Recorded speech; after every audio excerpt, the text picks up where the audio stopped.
ओम नमः शिवाय, हर हर महादेव, जय महाकाल। आशा करते हैं महादेव की कृपा से आप लोग ठीक होंगे और हम महादेव से यही आग्रह विनती करते हैं कि आपका जीवन सुखमय हो और आपकी इच्छा मनोकामना पूर्ण हो। देखिए, आज का जो यह उपाय है आपके जीवन के लिए बेहद खास है। क्यों बेहद खास है? क्योंकि कई माताएं बहनें और भाई बंधुओं को उनके घर में कई सारी समस्याएं रहती हैं और उनको पता नहीं रहता है कि यह समस्या क्यों आ रही है और काहे के लिए आ रही है। जैसे कि हम आपको बता देते हैं। देखिए, कई सारी माताएं बहनें और भाई बंधुओं के घर में धन से जुड़ी समस्या रहती है। उनके घर में धन आता ही नहीं है और उनके घर में धन आता भी है तो टिकता ही नहीं है और उनके घर में बिना मतलब के कलेश शुरू हो जाते हैं। उनको ना चाहते हुए भी उनके घर में झगड़े बवाल शुरू हो जाते हैं। या उनके घर में कोई बिजनेस होता है वह चलता ही नहीं है। पहले चलता है ठीक ठाक, फिर उसके बाद रुक जाता है और उनको क्यों ऐसा होता है उनको पता ही नहीं होता है। तो हम आपको बता देते हैं, हो सकता है कि आपके घर में कोई हानिकारक शक्ति का वास हो गया हो या कोई जादू टोना कर दिया हो या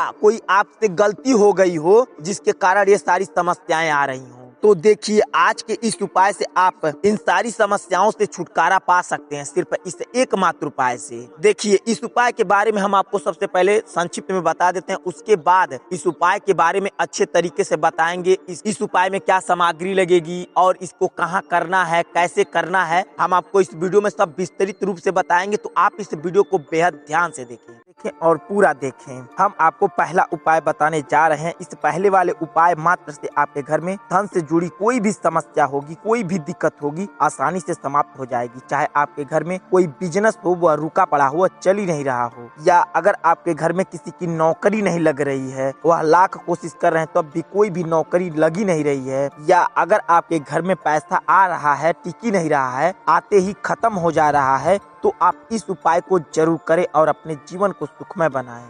तो आपको इस उपाय के लिए क्या करना है? सबसे पहले देखिए, आपको 4 कपूर के टुकड़े लेना है और 4 लौंग लेनी है और 4 टुकड़ा खड़ा वाला नमक लेना है। इस बात का विशेष ध्यान रखें, खड़ा वाला नमक ही लेना है। यह लेने के बाद आपको 1 लोटा जल लेना है और चले जाना है किसी भी पीपल के पेड़ के पास। इस बात का विशेष ध्यान रखें, 1 लोटा जल साथ में लेना है। पीपल के पेड़ के पास जाकर हाथ जोड़कर उनकी विनती प्रार्थना करना है कि हमारे घर में धन से जुड़ी समस्या हो गई है, आप उसका निदान करें। तो आपको ऐसा आग्रह करके आपको 1 लोटा जल आप जो लेकर गए हैं उनके जड़ में ओम वासुदेवाय नमः बोलकर लोटे का जल वहां पर डाल दें। उसके बाद उसी पीपल के पेड़ पर से आपको 4 पत्ते तोड़ लेना है। वह चारों पत्ते लेकर आप चले आए अपने घर पर और उसे अच्छे तरीके से बिछाकर उस पे जो 4 कपूर के टुकड़े हैं उसे रख देना है, 4 लौंग के टुकड़े जो हैं उसे रख देना है और 4 जो आप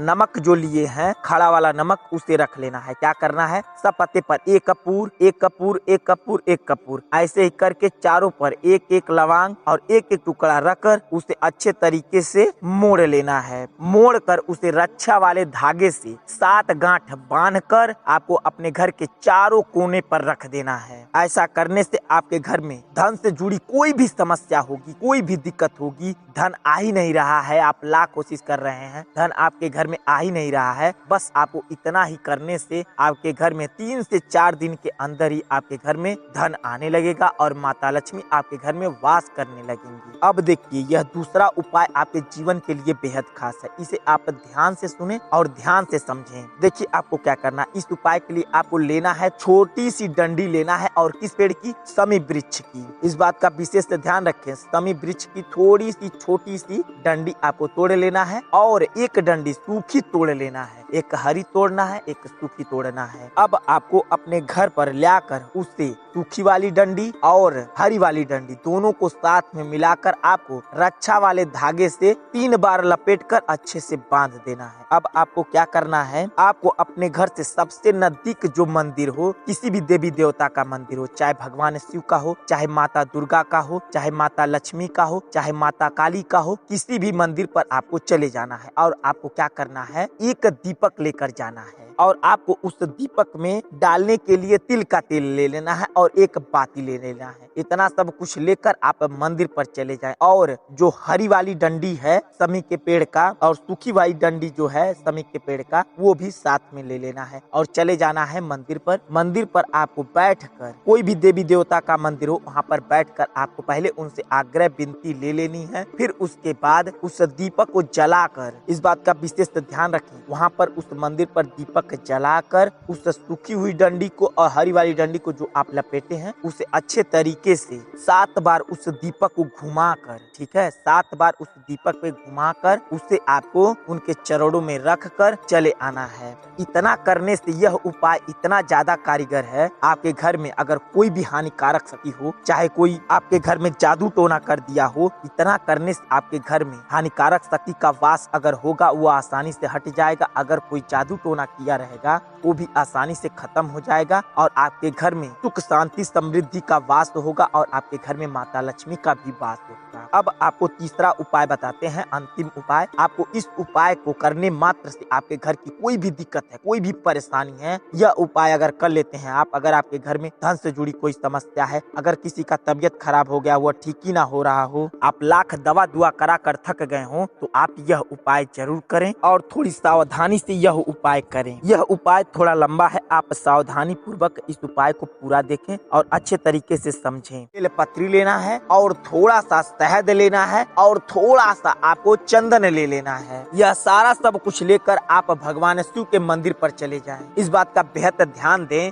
शिव मंदिर जो आपके घर से सबसे नजदीक हो उसी शिव मंदिर पर जाना है और उसी शिव मंदिर में जाना है जिस शिव मंदिर का प्राण प्रतिष्ठा हो चुका हो। अब यह प्राण प्रतिष्ठा क्या होता है हम आपको कई सारी वीडियो में बता चुके हैं, तो आपको नीचे डिस्क्रिप्शन में दिए हुए लिंक को देख सकते हैं, उसमें समझ सकते हैं आप प्राण प्रतिष्ठा क्या होता है। फिर भी हम आपको संक्षिप्त में बता देते हैं कि प्राण प्रतिष्ठा क्या होता है। प्राण प्रतिष्ठा जब कभी भी मंदिर की स्थापना होती है, तो जब उसमें मूर्ति बैठाया जाता है तो सबसे पहले उस मूर्ति में प्राण प्रतिष्ठा की जाती है, उसके बाद उस मंदिर में पूजा पाठ होता है। इसलिए हम आपको कहते हैं कि उसी मंदिर में जाएं जिस मंदिर में प्राण प्रतिष्ठा हो चुका हो। आप जब मंदिर पर जाएं तो सबसे पहले घंटी को 3 बार बजा लें और हर हर महादेव का नारा 1 बार लगा लें। इतना सब कुछ करने के बाद आप जब जाएं शिवलिंग के सामने बैठें तो इस बात का बेहद ध्यान रखें कि जब शिवलिंग के सामने बैठा जाता है तो किस दिशा में मुख करके बैठा जाता है, क्योंकि आपको पूजा पाठ वहाँ करना है। तो कई भाई बंधु और माता बहनों को पता नहीं होता है, तो वो लोग जाती हैं, जैसे जाती हैं वैसे पूजा पाठ करके चले जाती हैं, पर आपको इसका विशेष ध्यान देना है। आप जब कभी भी शिव मंदिर पर जाएं तो शिवलिंग के सामने बैठें तो आपका मुख उत्तर पूरब के बीचों बीच होना चाहिए, या तो इस दिशा में बैठने की जगह ना हो तो आपका मुख बिल्कुल पूरब की दिशा की ओर होना चाहिए। हाँ, एक बात आपको बता दे, जब कभी भी आप भगवान शिव के मंदिर पर जाएं तो लोटे में जल लेकर जरूर जाएं, चाहे आप कुछ चढ़ाने के लेकर जाएं या न जाएं, पर लोटे में जल होना चाहिए। तो वो यह आपको लेना अनिवार्य है। तो लोटे में जल आप ले लें और जैसे ही शिव मंदिर पर जाएं आप अपना मुख पूरब या उत्तर पूरब के बीचों बीच करके बैठ जाएं। जब आप इतना कर लें तो सबसे पहले आपको बेलपत्री लेना है और उस बेलपत्री पर चंदन और शहद के मिश्रण से ऊपर वाली पत्ती पर, सबसे जो बड़ा वाला पत्ती होता है, एक बेलपत्री में 3 पत्ती होता है, तो जो सबसे ऊपर वाला है उस पे आपको ओम बनाना है। इस बात का बेहद ध्यान रखें, जब आप ओम बनाए तो आपके मन में कोई भी भावना नहीं चलनी चाहिए, सिर्फ ओम की गूंज होनी चाहिए। तीनों बेलपत्री पे आपको ओम बना लेना है। अब आपको उस तीनों बेलपत्री को एक साइड में रख दें। अब आपको क्या करना है, उसी चंदन और शहद के मिश्रण से शिवलिंग पर, इस बात का बेहद ध्यान दें, शिवलिंग पर आपको ओम बनाना है। इस बात का विशेष ध्यान दें। आपको जब अपने अंगुली पर चंदन और शहद लगा लें तो आपको शिवलिंग पर पूरा ओम बना देना है और अपने मन में ओम की गूंज के साथ, और कम से कम आपको 11 बार ओम बनाना है। ऐसा नहीं करना है कि आप कोई थोड़ा सा अंगुली पर शहद लगाएं, आधा ओम बना दिए, फिर थोड़ा सा शहद अंगुली पर लगाएं, फिर उसको पूरा के नहीं, आपको 1 बार शहद अंगुली पर लगा लें तो पूरा ओम बना देना है। कम से कम आपको 11 बार ओम बनाना है। इतना सब कुछ करने के बाद अब आपको एक बेलपत्री उठाना है और दोनों हाथों के बीच में रख कर आपको 11 बार ओम नमः शिवाय का जाप करना है और अशोक सुंदरी की जगह पहली बेलपत्री रख देनी है। अब आपको दूसरी बेलपत्री उठाना है, ओम नमः शिवाय का जाप करके आपको शिवलिंग के ऊपर एक बेलपत्री रख देनी है। अब तीसरी बेलपत्री जब आप लें तो आप दोनों हाथों के बीच में रख कर ओम नमः शिवाय बोलना है, फिर उसके बाद अपना नाम बोलना है, फिर ओम नमः शिवाय बोलकर जलधारी के बिल्कुल सीधाई पर रख देना है जहाँ जल गिरता है। कैसे आपको बोलना है, जैसे बोलना है ओम नमः शिवाय, अपना नाम लेना है, फिर ओम नमः शिवाय और कम से कम आपको 7 बार ऐसे जप कर जलधारी के बिल्कुल सीधाई पर बेलपत्री रख देना है। अब आपको क्या करना है, अब लोटे का जल उठाना है और लोटे का जल पहली धार अशोक सुंदरी की जगह से जल गिराना शुरू करना है और धीरे धीरे शिवलिंग के ऊपर ले जाना है। और इस बात का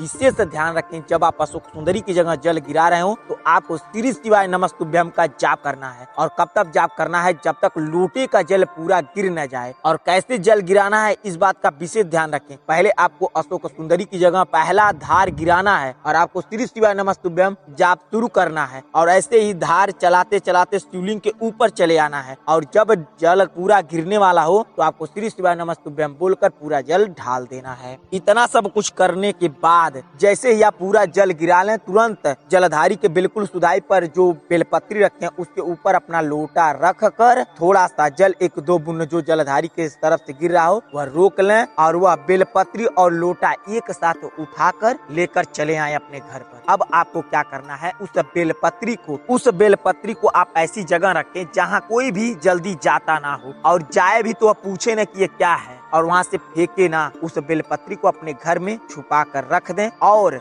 जो लोटे का जल है उसमें थोड़ा सा और जल मिलाकर अपने पूरे घर में ओम नमः शिवाय का जाप करते हुए जल का छिड़काव कर दें। ऐसा करने से आपके घर में कहीं भी दरिद्रता बैठी होगी वह दूर चली जाएगी और आपके घर में माता लक्ष्मी का वास होगा और आपके घर में धन दौलत बढ़ने लगेगा। इतना सब कुछ करने के बाद अब आपको क्या करना है, 2 दिया लेना है और उसमें रखने के लिए 2 लंबी बाती लेनी है और उसमें डालने के लिए तिल का तेल लेना है। इस बात का विशेष ध्यान रखें, तिल का तेल ही होना चाहिए। दोनों दिए को एक जगह आप कहीं पर भी बैठकर उसे जला लें और एक दिया जहां आप बेलपत्री रखे हैं वहां पर रख दें और एक दिया जो है आपका वह जिस मंदिर पर आप पूजा पाठ किए हैं जलता हुआ दिया ले जाकर वहां पर शिव मंदिर पर रख देना है। और दिया आपको कब जलाना है इस बात का विशेष ध्यान रखें, जब सूर्य देवता डूब जाते हैं जो लालिमा छाई रहती है उसी वक्त आपको दोनों दीपक को जला लेना है और एक दीपक बेलपत्री जहां आप रखे हैं वहां रख देना है और एक दीपक ले जाकर भगवान शिव के मंदिर पर, जिस मंदिर पर आप पूजा पाठ करके आई हैं या आए हैं वहां ले जाकर रख देना है। इतना करने से आपका यह अशोक सुंदरी का उपाय पूर्ण होगा और आपकी जो इच्छा है, जो मनोकामना है, जो कोई भी काम अटका पड़ा हो वह शीघ्र ही और अवश्य पूर्ण होगा।